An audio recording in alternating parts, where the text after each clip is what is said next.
Alternating series. An alternating series is a series whose terms are alternately positive and negative. For example, we could have 1 minus 1/2 plus 1/3 minus 1/4. This is the alternating harmonic series. This one starts with a positive, but the series could start with a negative as well.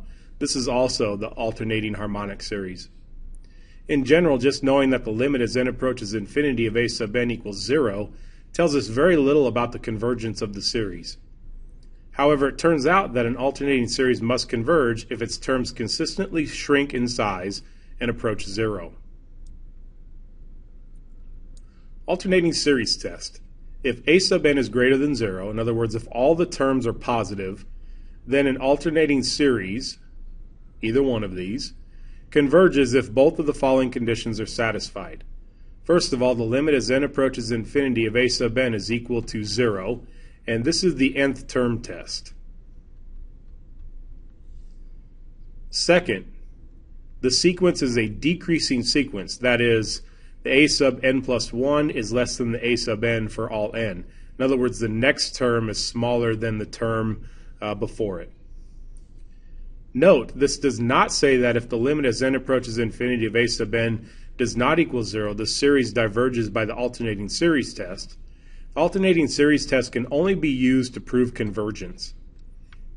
If the limit as n approaches infinity of a sub n does not equal 0, then the series diverges by the nth term test for divergence, not by the alternating series test. Here we have an alternating series. So this is actually the harmonic alternating series. And we have the partial sums. Well, here's the series right here. 1 minus 1/2 plus 1/3 minus 1/4 and so on. If we find the partial sums, we see that the first partial sum is 1, or in other words, the first term. The second one is 0.5, because 1 minus 1/2 is 0.5. And here's the third, fourth, fifth, and sixth partial sum. Notice that we start with nothing on the partial sums. And then the first answer, the first partial sum, is all the way over here at 1. Then the next partial sum bounces over the actual value to the other side and is a half. The third partial sum bounces over here and is 0.833, and with alternating series it keeps bouncing back and forth but yet approaching a value. And for the alternating harmonic series, the value it approaches is 0.693, or the natural log of 2. Example, determine whether the following series converge or diverge. We have the sum from n equals 1 to infinity of negative 1 to the n plus 1 times n over 2n minus 1. Our first condition is n over 2n minus 1 has to be greater than 0 for n greater than or equal to 1, because we're starting at 1. And that's true. All of these, no matter what we plug in, greater than 1, integers anyway, this will be greater than 0 or positive. The second condition is the limit as n approaches infinity of n over 2n minus 1. That has to be equal to 0, but in this case, using ending behavior, the answer is 1/2. So this diverges, this series diverges by the nth term test. Let's look at letter B.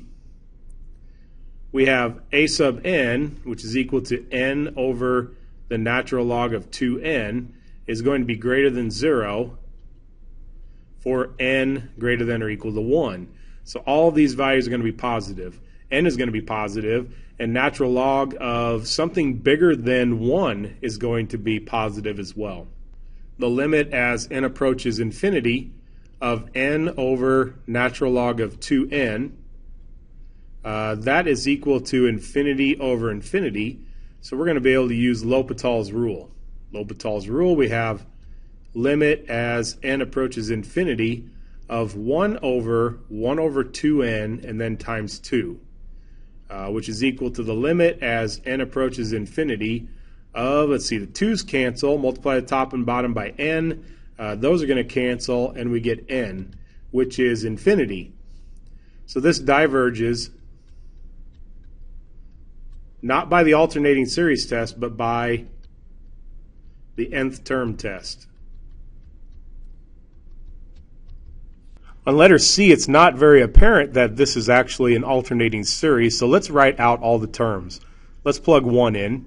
We have the cosine of pi is -1, and then over 1 is 1. And then we're going to plug in 2. Cosine of 2 pi is 1, so that's 1/2. And then let's plug in 3. The cosine of 3 pi is -1 over 3. And then it goes plus 1/4 minus 1/5, plus 1/6 minus keep on going. And this is actually the alternating harmonic series. We can write this series as n equals 1 to infinity of -1 to the n times 1 over n, which is the alternating harmonic series. So we have to say that 1 over n is greater than, actually not equal to, greater than 0 for n greater than or equal to 1. So we're starting with 1. For the alternating series test, all of the terms have to be positive and not counting this -1 over here. Then the limit as n approaches infinity of 1 over n, that is equal to 0. That's part of the condition, so that one's met. And then 1 over n plus 1 has to be less than 1 over n. And that's going to be true.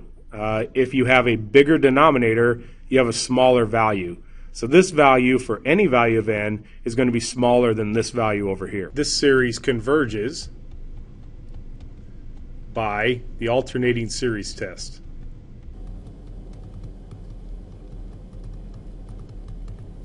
On letter D, n over n squared plus 10 has to be greater than 0 for n greater than or equal to 1. And it will be. N will certainly be positive. And if we square any number, that's going to be positive. Add 10 is going to be even more positive. The limit as n approaches infinity of n over n squared plus 10 is equal to 0. So condition 2 is met. Now we have to decide if n plus 1 over n plus 1 squared plus 10 is less than n over n squared plus 10. That's n plus 1 over n squared plus 2n plus 1 plus 10, which of course is going to be plus 11 on the end. We have to decide if that is less than n over n squared plus 10. Well, that's a little tough to tell whether this is actually less than this one. So we're going to find that out in a little different way. Let's make f of x equal to n over n squared plus 10. And we're going to take the derivative of this function. If the derivative of the function is negative, then this is a decreasing function. If it's positive, then we have an increasing function. And we want the function to be decreasing. The derivative would be n squared plus 10, bottom, times derivative of top, minus the top times the derivative of the bottom. And that's all over n squared plus 10 squared. That's equal to n squared plus 10 minus 2n squared. And that is still over n squared plus 10 squared. And that's equal to 10 minus 2n squared. And that is all over n squared plus 10 squared. And everything is fine as long as, or not fine, but negative rather, as long as 2n squared is greater than 10. Because if this piece is greater than 10, then we have a negative value. So n squared has to be greater than 5, n has to be greater than the square root of 5. So as long as n is greater than the square root of 5, this function is actually decreasing. Now with the alternating series test, let's go back. It says that right here, a sub n is a decreasing sequence. And it has to say, it really should say, a decreasing sequence for sufficiently large values of n. So it doesn't have to decrease right away. It just has to eventually decrease. That's why it's not really that important that this one is decreasing at 1. It won't decrease until it gets to about 2 point something. In the end, this sequence converges by alternating series test. Alternating series remainder. Suppose an alternating series satisfies the conditions of the alternating series test, namely that the limit as n approaches infinity of a sub n equals 0 and the sequence is a decreasing sequence. If the series has a sum s, this would be the exact value, then the remainder, or what we call the error, is the exact value minus the estimated value. And that's going to be less than the next term, where s sub n is the nth partial sum of the series.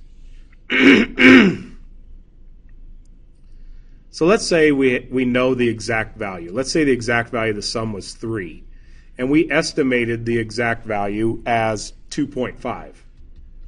Well, then the remainder, or the error, is 0.5. In other words, if an alternating series satisfies the conditions of the alternating series test, you can approximate the sum of the series by using the nth partial sum, s sub n, and your error will have an absolute value no greater than the term left off, or the next term. Let's look at an example. Approximate the sum of this series by using its first 6 terms and find the error. Use your results to find an interval in which s must lie, in other words, the exact value. So we're going to use the first 6 terms. Let's plug 1 in. We get 1 minus 1, that's 0. We get 1 over 1, which is 1. And then when we plug 2 in, we get a negative 1 over 2 factorial. Then plus 1 over 3 factorial, minus 1 over 4 factorial, plus 1 over 5 factorial. That's 1, 2, 3, 4, 5 terms. Then minus 1 over 6 factorial. Now the accuracy of this value versus the actual value, the error is going to be less than 1 over 7 factorial. So let's get this sum. 1 minus 1/2 plus 1/6 minus 1 over 24 plus 1 divided by 120, that's 5 factorial, and then minus 1 divided by 720, which is 6 factorial. So the estimate is 0.632. That's the estimate of the actual value. Now this value will have an error that's less than 1 over 7 factorial. So let's take 1 divided by 7 factorial, math, and let's go over to probability. And we have number 4. Oop, it jumped to 5. And that value is 1 over 7 factorial is equal to 0.000198. So we're going to use our results to find an interval in which the exact value must lie. So if this is an estimated value and it has an error of this much, then we can take 0.632 and we can minus 0.000198. And that value is, we have 0.631802 is less than, the actual sum is less than, and then we'll add this value on to 0.632. So 0.632 plus 0.000198. And that value is 0.632198. So the actual sum lies between these two numbers. So we take this value and we add and we subtract 1 over 7 factorial to get the interval where the actual sum lies. Approximate the sum of this series with an error less than tenths, hundredths, thousandths, less than 1 over 1,000. So let's get some terms here. If we plug 1 in, that'll be a positive. So 1 over 1 to the 4th. And then minus, when we plug 2 in, 1 over 2 to the fourth, and then plus 1 over 3 to the fourth, then minus 1 over 4 to the fourth, then plus 1 over 5 to the fourth. Let's go a couple more. Minus 1 over 6 to the fourth, plus 1 over 7 to the fourth. Let's see what 6 to the fourth is. 6 to the fourth is 1,296. So if I add up these 1, 2, 3, 4, 5 terms, the error will be less than 1 over 1,000 because the error will be 1 over 1,296. If we did 5 to the fourth, let's try 5 to the fourth, that's only 625. So if I add up the first 4 terms, the error will only be 1 over 625. So let's add up these 5 terms. We have 1 minus 1 divided by 2 to the fourth is 16, and then plus 1 divided by 81, and then minus 1 divided by 4 to the fourth, and then plus 1 divided by 5 to the fourth. Because it says approximate the sum with an error less than 1/1000th. And the estimate is 0.9475, and that actually has an error that's less than 1 over 1,296, and that is an error that is less than 1 over 1,000.